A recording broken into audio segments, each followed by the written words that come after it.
everyone, welcome back to the Deep Dive. We're all about taking those big, juicy ideas from books and research and boiling them down to the good stuff, the stuff that really makes you think. And today we're tackling a book that at first glance might seem a little basic. You might even think it's just for kids. Yeah, the title might throw you off a bit, but trust us on this one. It's called All I Really Need to Know I Learned in Kindergarten by Robert Fulghum. And honestly, when I first saw it, I kind of rolled my eyes a little, like, come on, kindergarten. What could that possibly teach me about life as a grown-up? I get it. It sounds a little, I don't know, maybe a little condescending, like, oh, let me simplify life for you simpletons. Right. But here's the thing. This book has sold over 6 million copies. In English alone. And it's been translated into like 37 languages. 103 countries. It's even been turned into a play. Over 3,000 productions. Can you believe that? So clearly there's something more to it than just, finger painting and nap time. Right. There's something about these basic kindergarten lessons that really resonates with people no matter where they're from or what they do. And Fulgham's whole premise is that, all those fundamental truths about how to live a good, meaningful life, they're not hidden away in some ancient philosophy text. They're the things we learned way back when we were 5 years old. Sharing, being kind, cleaning up our messes, that kind of stuff. And he even lays it all out in this thing he calls the kindergarten credo. You ready for this? Hit me with it. Okay, so here it is. Share everything. Play fair. Don't hit people. Seems pretty straightforward so far. Put things back where you found them. Clean up your own mess. Don't take things that aren't yours. Okay, starting to sound a little familiar. Say you're sorry when you hurt somebody. Wash your hands before you eat. Ah, yes, the classics. Flush. Warm cookies and cold milk are good for you. Now you're talking my language. Live a balanced life. Learn some and think some and draw and paint and sing and dance and play and work every day some. Take a nap every afternoon. Okay, I'm definitely on board with that one. And finally, when you go out into the world, watch out for traffic, hold hands, and stick together. I mean, it does sound like something you'd post on a kindergarten bulletin board, right? With like cute little illustrations. Right. But when you really think about it, this credo, it's not just childish simplicity. It's actually foundational. Fulghum realized later in life that these basic principles, they're not just for kids. They actually get at the heart of some really big questions. Like, what's our purpose? How should we treat each other? What does it mean to be a good person?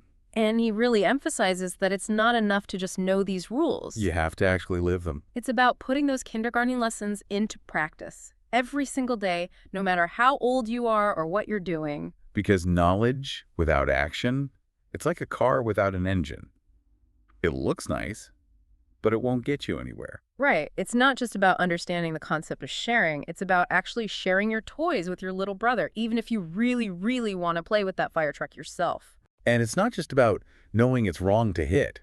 It's about finding a way to resolve conflict peacefully, even when you're really angry. And what's really fascinating is that Fulghum points out how often, when we're grappling with these big moral dilemmas as adults, we end up circling back to these basic kindergarten principles. It's like they're this internal compass, always pointing us in the right direction, even when life gets messy and complicated. It's like we get this basic operating system in kindergarten. The Share Everything 1.0 program. Exactly. And even as we grow up and our lives get more complex, those core programs are still running in the background. And he's not saying that, you don't need to learn anything else after kindergarten. Obviously, you got to learn how to read and write and do taxes and all that grown-up stuff. Right. But Fulgham's point is that if you really absorb these basic principles early on, if they become part of your foundation, then everything else you learn and experience just makes more sense. It's like building a house on solid ground. If your foundation is strong, you can build something amazing. But if it's shaky, well, the whole thing might come crashing down. Okay, so beyond this core kindergarten credo, Fulgham's book explores all sorts of different aspects of life through this lens of simple, yet surprisingly deep truths. And one of the tools he uses to illustrate these ideas is analogies. Like, for example, the classic story of the blind man and the elephant. Have you heard that one? Oh, yeah, that's a good one. So for anyone who hasn't, it's this story about these, blind men who come across an elephant, and each one touches a different part of the elephant. The trunk, the leg, the tail, the ear. And they all come away with completely different ideas about what an elephant is. One thinks it's a snake, another a tree, another a wall, and so on. And the point is that they're all right, in a way. They're all experiencing a part of the truth. But they're also all wrong because they're only seeing a tiny piece of the whole picture. And they're also convinced that their little piece is the whole truth. And Fulghum uses this story to highlight how we, as humans, often do the same thing. We get so stuck in our own limited perspectives, our own biases. We cling to our own little piece of the elephant and refuse to even consider that there might be more to it. We build these walls around our own understanding and never even peek over to see what's on the other side. And, it makes you wonder, after their experience, did those blind men ever sit down and compare notes? Did they try to piece together a more complete picture of the elephant? Or did they just walk away even more convinced of their own, albeit incomplete, truths? I have a feeling they probably just doubled down on their own interpretations. Right. It's a pretty powerful way to think about how we approach information, how we interact with each other.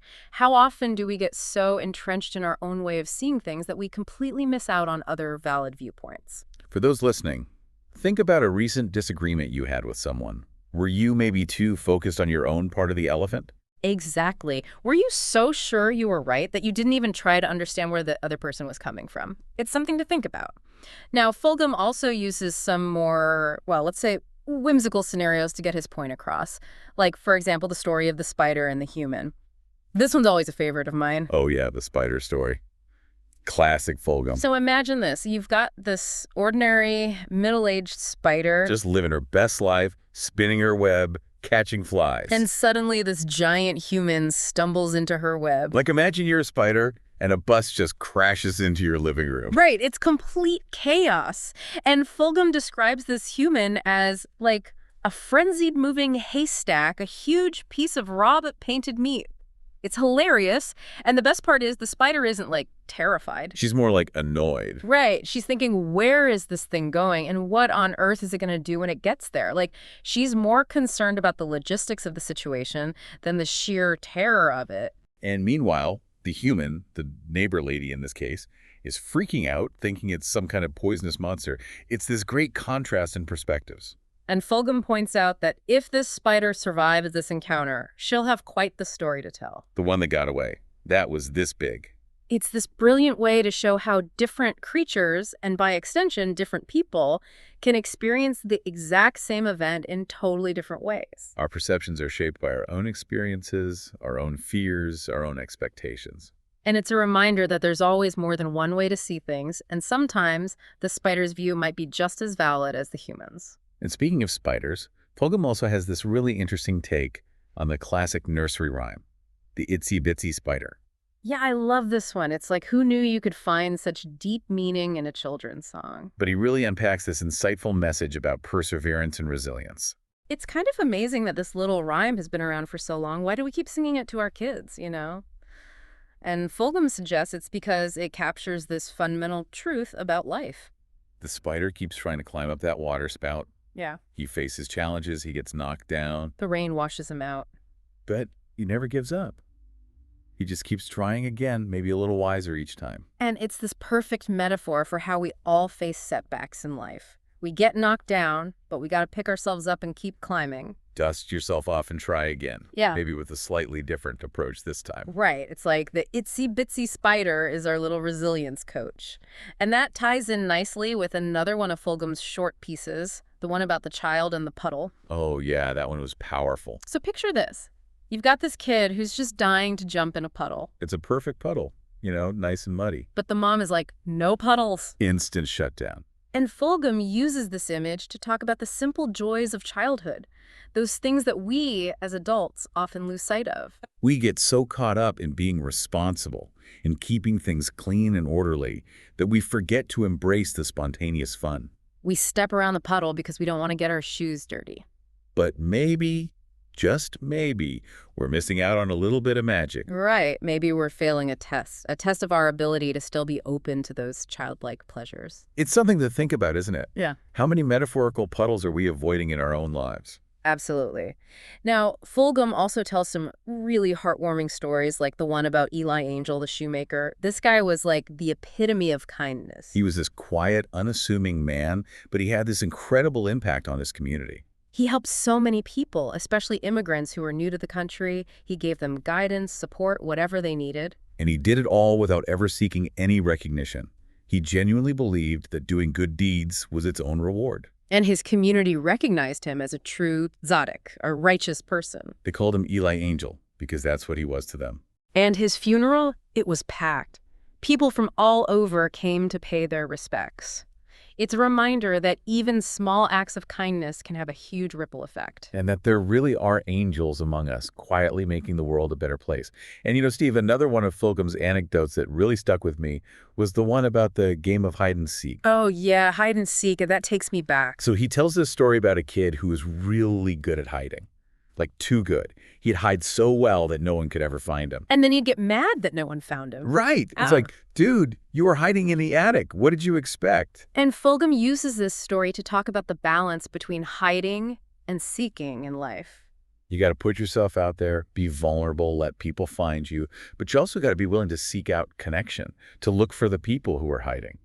And it's a good reminder that sometimes the best way to be found is to laugh. He talks about the game of sardines, where you find people by the sound of their laughter. It's like joy is this beacon that draws people in. And that call, Ollie Oxen Free, it's like an invitation to come out of hiding, to be seen, to connect. Get found, kid. And, one of the things I really appreciate about Fulghum is his willingness to be vulnerable, to talk about his own, well, let's say quirks and cravings. Oh, yeah, he definitely doesn't shy away from the personal stuff. Like his love for chicken fried steak. Ah, yes, the Gloria to chicken fried steak. He talks about this dish with such reverence, like it's some kind of religious experience. Yeah. The crispy crust, the creamy gravy, the free toothpicks. He even talks about wanting to try chicken fried bacon. Why not die happy? Right, exactly. And it's a good reminder that it's okay to indulge in those simple pleasures, the things that bring you joy. Life's too short to deny yourself a little chicken fried something now and then. And, on a more sentimental note, Fulghum also tells this really beautiful story about Charles Boyer, the actor. Oh, yeah, the Rose story. So Boyer was known for being this super romantic, suave guy on screen. But in real life, he was just as devoted to his wife, Patricia Patterson. And he showed his love in this really simple but incredibly powerful way. He sent her the same single rose every single day for 53 years. Let me imagine. It's this incredible testament to enduring love, to commitment, to showing up for the person you love day after day in these small but meaningful ways. It's the little things, Right. The consistency. And then in a classic Fulghum shift, he takes us from this sweet love story to, well, mating raccoons. Ah, yes, the raccoons. That was a vivid one. So picture this. It's 3 a.m, and Fulghum is trying to sleep. But there's this racket coming from under his house. And it's not pretty. He describes it as sounding like a 3-alarm fire in a tin shed. It's the raccoons, and they're getting it on. It completely shatters this romanticized image of nature, right? It's this raw, messy, noisy reality of animal mating. And it leads Fulghum to ponder this really interesting question. Why is it that love and life in general so often has to be carried forth with so much pain and strain and mess? Right. Why can't it just be like candlelight and roses all the time? And then he wonders what the raccoons must think about the sounds coming from inside the house. The human couples arguing, laughing, making love. It's a funny thought, isn't it? It is. And, Fulghum then takes us on this exploration of a power of imagination. And he uses 2 contrasting stories to illustrate his point.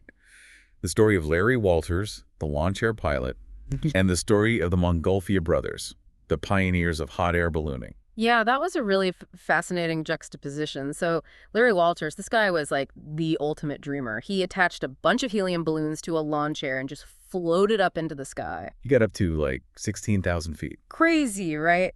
And the way he described it was just so nonchalant. Like you can't just sit there. Wonderfully so. Nope. Yeah. Oh, yes. I mean, he was a man of few words. But his story also had this tragic element. He later committed suicide. And it makes you think about the potential downsides of imagination, the darkness that can sometimes accompany these grand dreams. Right. Like, maybe sometimes it's hard to live up to your own legend. And then there's the Montgolfier brothers. These guys were more like scientists, inventors. They approached hot air ballooning in a much more methodical way, and they ended up changing the world. They opened up the skies to mankind. And Fulghum tells this great anecdote about Benjamin Franklin, who, when he saw the first hot air balloon flight, asked, "What good is it?" And then he answered his own question, saying, what good is a newborn baby? It's this beautiful way of saying that you can't always see the potential of something new, but it doesn't mean it's not there. And even in the story of the Montgolfiers, there's tragedy. One of the early balloonists, Jean-François Pilatre de Rosier, died trying to cross the English Channel. It's a reminder that even the pursuit of great ideas can be dangerous. It's this balance, right? Imagination can lead to incredible things, but it also comes with risks. But it's more important than knowledge, as Einstein said. And then Fulghum brings us back down to earth, quite literally, with his thoughts on laundry. I know, right? But he makes it surprisingly profound. He talks about how laundry is this cyclical process, like life and death. You wash things, they get dirty, you wash them again. He sees it as a connection to something bigger, the great something or other. And he even talks about how his washing machine and dryer died at the same time, like an old married couple. It's kind of sweet in a weird way. He personifies everything. Yeah. But I do get what he's saying about the simplicity of laundry. It's a task that you can complete. You have a beginning, a middle, and end. And there's something satisfying about that, especially when the rest of life feels chaotic. Yeah, it's like these simple, everyday tasks. They can be grounding. They give you a sense of order, of control. And then from laundry, he takes us to the bathroom. The bathroom. I know, right? But he sees the bathroom as this, microcosm of humanity. We'll all have the same basic needs, the same basic routines. We brush our teeth, we comb our hair, Yes. And he finds something oddly comforting in that shared experience. It's like even though we're all different, we're also all connected in these fundamental ways. And speaking of shared experiences, Fulghum tells this hilarious story about the time he tried to help jumpstart a car. Oh, the jumper cables story. Classic. So he sees this car on the side of the road, and he's like, I got this. I know how to use jumper cables. But it turns out he doesn't. Not at all. He opens the hood, and he's looking for the battery. And it's not there. Because it's in the back seat. He had no idea. And he makes this really funny analogy to sex education. Like he was taught the theory, but not the practice. Exactly. And he ends up feeling like a complete idiot, but he learns a valuable lesson.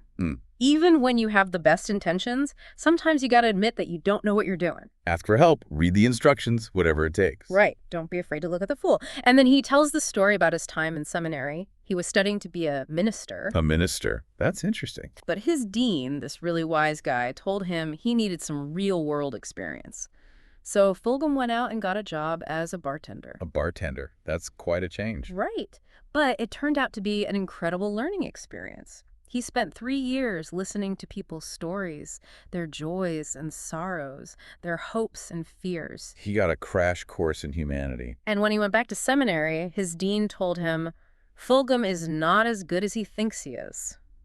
Which at first might seem like a harsh criticism. But it was actually really insightful. The dean was saying that Fulghum needed to stay humble, to keep learning, to keep his eyes open to the world around him. And he gave him this great advice. Be patient, suspend judgment, be useful. It's good advice for anyone, really. Right. And that actually leads into Fulghum's next point, which is about the gift of needing help. So just before he was about to graduate, Fulghum was broke. And he was scared. He had no idea how he was going to make ends meet. So he went back to his dean, hat in hand, asking for help. And the dean's response was not what he expected. The dean said, wonderful news, like he was genuinely excited. And he explained that Fulghum needed to learn what it felt like to need help, to be vulnerable, in order to be truly effective in helping others. It's a powerful idea, right? Yeah. You can't truly empathize with someone's struggles if you've never experienced your own. And then, in a typical Fulghum shift, he takes us from this deep emotional moment to dust. Gust. Yeah, like the dust bunnies under your bed. Oh, those. I try not to think about them too much. Well, Fulghum did, and he had this scientific analysis done on the dust in his house. And it turns out it's made up of all sorts of stuff. Like the usual suspects. Wool, cotton, paper, bug parts, food crumbs. But the two main components were human skin and hair and disintegrated meteorites. So basically me and stardust. Exactly. It's this incredibly poetic thought, isn't it? Like, even the dust in our homes is connected to the cosmos. And it's a reminder that we're all made of the same stuff. We're all stardust in a way. And then Fulghum tells this funny story about his neighbor, the air salesman. The air salesman. Yeah, he sold air conditioners, furnaces, that kind of stuff. But the funny thing was, he did all his yard work with hand tools. Like a rake and a shovel. A little ironic, don't you think? Right. But he had this really interesting explanation. He said that when life felt too overwhelming, too technologically driven, he turned to these simple tools for a sense of peace. It was his way of reconnecting with nature, with simplicity. He called it appropriate technology. Like sometimes the simplest solution is the best one. And that reminds me of another one of Fulghum's stories, the one about the mermaid. The mermaid. So he's trying to organize this big game of giants, wizards, and dwarfs with a bunch of kids. Sounds chaotic. Oh, it was. Kids running everywhere, yelling total mayhem. And then this one little kid pipes up and asks, where do the mermaids stand? It's this beautiful moment of innocence. This kid is challenging the rules, expanding the boundaries of the game. He's saying, hey, what about the mermaids? They deserve a place too. And it's a good reminder for us as adults to be open to new perspectives, to be inclusive, to not limit ourselves to the categories we already know. And speaking of expanding boundaries, Fulghum tells this hilarious story about taking a taxi in New York City. Oh, I love the NYC taxi stories. So he gets in this cab and he wants to go uptown, but the driver, this really colorful character, she's got a million reasons why she can't go uptown. The Pope is in town. There's a parade of retired dog catchers.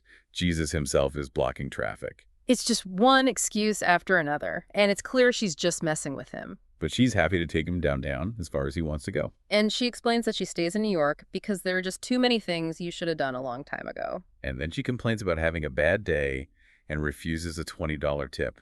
It's pure New York. It is. And it's a reminder that sometimes, even in the midst of chaos and frustration, there's a certain charm, a certain resilience that keeps us coming back. And speaking of frustration, Fulghum also tells this funny story about the time he wanted to get revenge on his neighbor. Revenge? What did the neighbor do? The neighbor complained about his firewood. It was stacked too high or too messy or something like that. The classic neighborly feud. Right. And Fulghum, he gets this idea to fill his neighbor's car with firewood. Like, completely fill it up. Oh, yeah. Every nook and cranny. He even knows where the neighbor hides the spare key. Sounds like a well-thought-out plan. It was. But in the end, he decides not to go through with it. Probably for the best. I imagine that would have escalated things a bit. It would have. But he does make this great point. If you only make it up, you never have to live it down.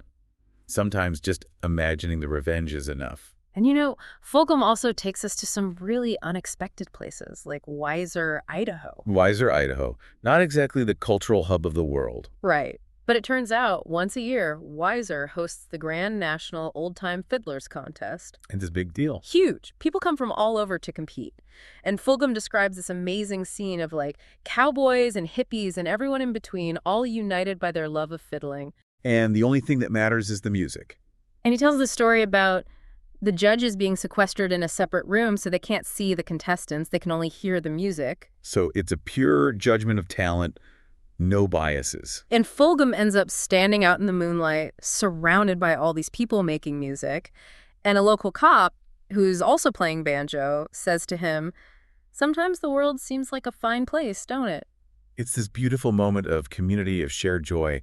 And, Fulghum also shares some stories that are, a little less heartwarming, like the one about puke in the Bible. Oh, yeah, that one was something. So he gets this frantic phone call from a guy who's desperately trying to clean vomit out of a Bible. A Bible? Yeah, it was the family Bible.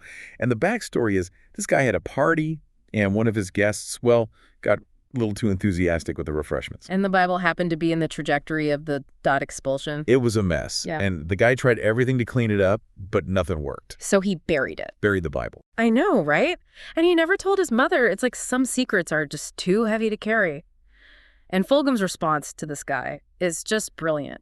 He shares his own embarrassing story from his youth, a story that also involved, bodily fluids. It's a way of saying, hey, we all do stupid things, we're all human, and it's actually really comforting in a weird way. Yeah, it's like even in our most embarrassing moments, we're not alone. And then Fulghum, he moves on to a more whimsical topic. The names of things. Specifically the weird names that botanists give to wildflowers. Like naked broom rape and bastard toadflax? I know, right? Who comes up with these names? And Fulghum wonders if maybe those botanists were just having a bad day. Or maybe they secretly hated wildflowers. And it makes you think about the whole process of naming things. Like, who gets to decide what something is called? And what would those wildflowers call us if they could talk? It's a fun thought experiment. And then Fulghum takes us to a dinner party. A dinner party. Sounds fancy. It was. But the thing that caught his attention was the water. They had all these different kinds of bottled water. Sparkling, still, imported, mineral-infused. Like an entire water menu. And Fulghum, he's kind of amused by this, but he also gets it. He talks about how even something as simple as water can become this, like, status symbol, this reflection of your taste and sophistication. And then he points out that we're all mostly water anyway. Right, like 90% water. So, in a way, we're all just fancy bottles of water. And, one of the things I really enjoy about Fulghum is his unique approach to health and wellness. He calls it his third aid philosophy. Third aid, what's that? It's like his own version of preventative medicine. And his main rule is, when in doubt, get down, take a nap. Sounds like a good rule to live by. It is. And he also emphasizes the importance of self-awareness, like listening to your body, understanding what it needs. He even suggests reading a human body manual, like get to know your own operating system. Right. And he says he wants to die at a dance or a delicatessen from too much fun or food rather than in a hospital bed. It's about embracing life fully, right up to the very end. And on a more touching note, Fulghum tells this beautiful story about a young deaf boy named Donnie. Oh, Donnie, that one gets me every time. So Donnie comes to Fulghum's house and offers to rake his leaves. And he communicates through handwritten notes. And Fulghum is just so struck by Donnie's quiet determination, his hopefulness. And he watches Donnie work, silently raking the leaves. And he wonders what Donnie's world is like without sound. And when Donnie finishes the job, he's so proud of himself. He even collects a few bright yellow leaves and helicopter seeds to take with him. It's such a sweet detail. And in the end, Fulghum decides to leave the leaves where they are. He doesn't rake them up again, even though he had planned to. It's like he's choosing the human connection with Donnie over his own scientific curiosity. And it's this beautiful metaphor for letting go, for accepting things as they are. And speaking of letting go, Fulghum also talks about his skepticism towards certain scientific theories. Like he just doesn't buy it. He thinks some of it's just too weird. Like split brain theory? He's like, come on, words in one half of your head and music in the other? Sounds like something a scientist made up after a few too many beers. Right. And he jokes that his own brain is probably split in two because of some rogue algebra quark. It's his way of saying that sometimes science can be a little too mind-boggling for the average person. And then he mentions his preferred mode of transportation, but he doesn't really elaborate on it. It's just a little tease, a glimpse into his whimsical world. And then he takes us to his old neighborhood in Seattle. Yeah, and there's this one street, a dead-end street, that he finds endlessly fascinating. Sophia Blake.